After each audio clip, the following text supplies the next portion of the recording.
ये जो गाया हुआ है अतीन्द्रिय सुख गोप गोपियों से पूछो, ये अंत की बात है, अभी की बात नहीं है कि थोड़े समय के लिए खुशी चढ़ गई और थोड़े समय के बाद सोडा वाटर हो गया, उसे अतीन्द्रिय सुख नहीं कहेंगे। अतीन्द्रिय सुख तो जो एक बार शुरू हो जाएगा आत्मा की संपन्न स्टेज पकड़ने के बाद, तो वो फिर 21 जन्म तक चलता ही रहेगा। 21 जन्म तक इंद्रियों का सुख नहीं भोगेंगे। क्या कौन सा सुख भोगेंगे? मन का श्रेष्ठ सुख। इंद्रियों का भी सुख भोगेंगे तो श्रेष्ठ इंद्रियों का, जिन्हें ज्ञान इंद्रियां कहा जाता है। तो जब इम्तिहान की रिजल्ट नजदीक आती है तो उस समय का ये गायन है। क्या अतीन्द्रिय सुख पूछना हो तो किससे पूछो? गोप गोपियों। ये नाम क्यों दिया गोप गोपियां? है गुप्त, किस बात में गुप्त? गोप गोपियों क्यों क्यों कहा? पांडव भी तो गुप्त थे। अतीन्द्रिय सुख पूछना हो तो पांडवों से पूछो, ऐसे गायन क्यों नहीं? गोप गोपियों का ही गायन क्यों है? सुख कैसे मिलता है? सुख का साधन क्या है? आत्मा सुख कैसे भोगती है? शरीर से सुख भोगती है, शरीर से ही संबंध बनते हैं, संबंध से होता है सुख और बंधन से होता है दुख। तो अतीन्द्रिय सुख पूछना हो तो गोप गोपियों से पूछो, ऐसा क्यों कहा? गोप गोपी शब्द क्यों बोला है? जिन गोप गोपियों ने संबंध जोड़ा बाप के साथ, कैसा?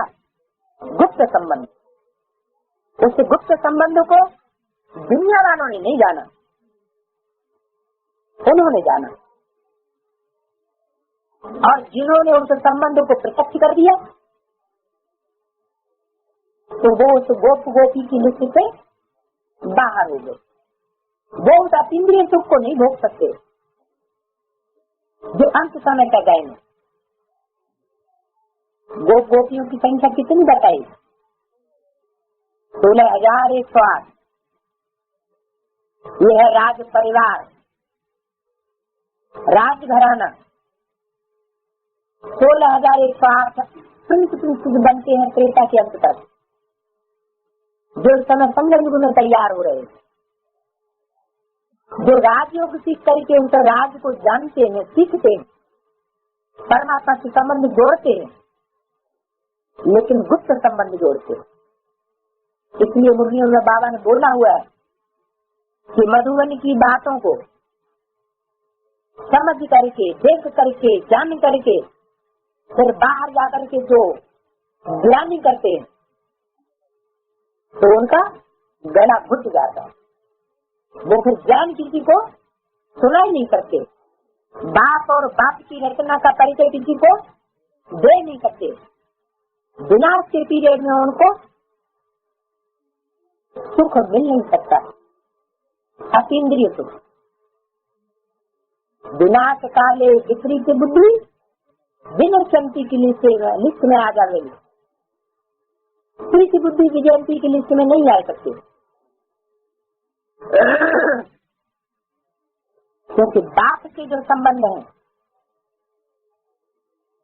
और दुनियावी मनुष्यों के साथ जो संबंध होते हैं उनमें फर्क है। 63 जन्मों से मनुष्यों के संबंध में आते आते हम नीचे गिरते चले आए। मन, बुद्धि और शरीर का पतन हो गया, इंद्रियों की शक्ति क्षीण हो गई। अब ये एक ही जन्म ऐसा है जिसमें बाप के संबंध जोड़कर हम अपना भी कल्याण करेंगे तो अपने संबंध संपर्क में आने वाली और भी आत्माओं का कल्याण स्वतः ही हो जाएगा। ये पतित पावन बाप के संग का रंग ही इन श्रेष्ठ आत्माओं को श्रेष्ठ बनाता है, राजघराने का बनाता है, राजा बनाता है, महाराजा बनाता है, रानी बनाता है। तो संबंध में जैसे वफादारी होती है, वो वफादारी निभानी चाहिए। अगर इस जन्म में परमात्मा बाप के साथ वो वफादारी नहीं निभा सके, तो अन्य जन्मों में औरों के साथ भी निभा नहीं सकेंगे। नीचे से नीचा पार्ट होता रहे। तो जो बच्चे जात की सर्विस करते हैं वो जरूर सबको प्रिय लगेंगे। जब इंसान की रिजल्ट नजदीक आती है तब पता पड़ता है। लिखते भी है फलाने को बोल दो, प्रिय लगेंगे। प्रदर्शनी आदि में पहले उन्हों को याद करते हैं। इसका मतलब खुद समझते हैं ये हमसे होशियार है, परंतु देह अभिमान बहुत है। हमारा बड़ा भाई अथवा बहन है तो फिर उनको रिगार्ड भी देना चाहिए।